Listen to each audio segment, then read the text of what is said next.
The Gascoyne region is as old as time itself, and the ancient history of this region is fascinating. One place you must stop when in Carnarvon is Gwoonwardu Maya, the Gascoyne Aboriginal Heritage and Cultural Centre. It's a multifunctional centre focused on celebrating and recognising Aboriginal culture of the 5 Aboriginal language groups of the Gascoyne region of Western Australia. At times, this landscape can seem harsh and barren, inhospitable to human habitation, but Aboriginal people have lived here for tens of thousands of years. And Renee Turner is an Ngada woman.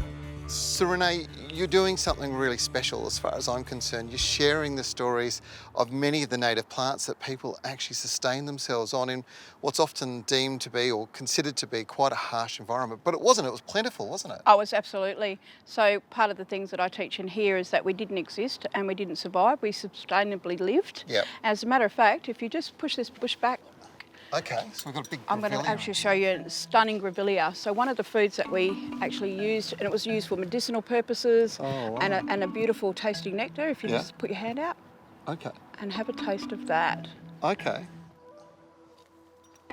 Oh my God, that's It's so stunning. sweet, isn't it? It's stunning, isn't it? Yeah.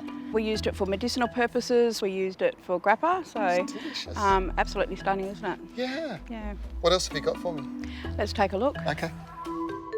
You can take time out to experience the flavours of the region, as they have a cafe which includes bush tucker flavours as part of its offer. And it's where I ran into John Dale. Mate, you've had a lot to do with this centre. You're sharing your culture and your knowledge now, but your father before you was actually instrumental in its creation.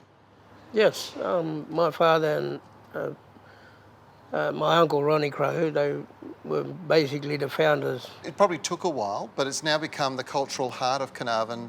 You know, it doesn't matter whether you're an Aboriginal person, somebody who lives here, or a visitor, everybody's welcome. Yes, the reason being my father and Uncle Ron said they'd use it as an educational place where people can come and learn about Aboriginal culture, and it wasn't, you know, a bad thing, it just more educational is so they enlighten other people of other races.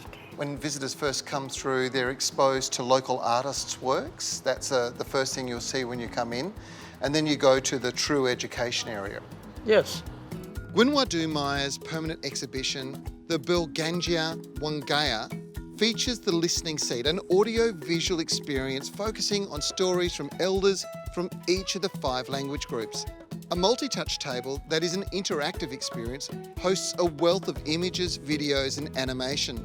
Set aside some time to work slowly through this. There's a lot to see and learn. It's fascinating. And check this out.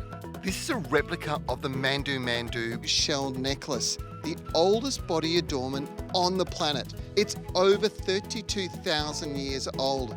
Absolutely amazing. You'll also learn about the creation story of the mighty Gascoyne River, as well as insights into the pastoral and mission life that European settlers experienced when they came here. There's artefacts and objects from right across the Gascoyne region. It's an absolute must visit and the perfect starting point when you're exploring this region. Seriously, museums, heritage centres, cultural centres, they are the place where you will learn about the local people, the history, pre-colonialism and post, and I suppose most importantly, the culture of the people that live here.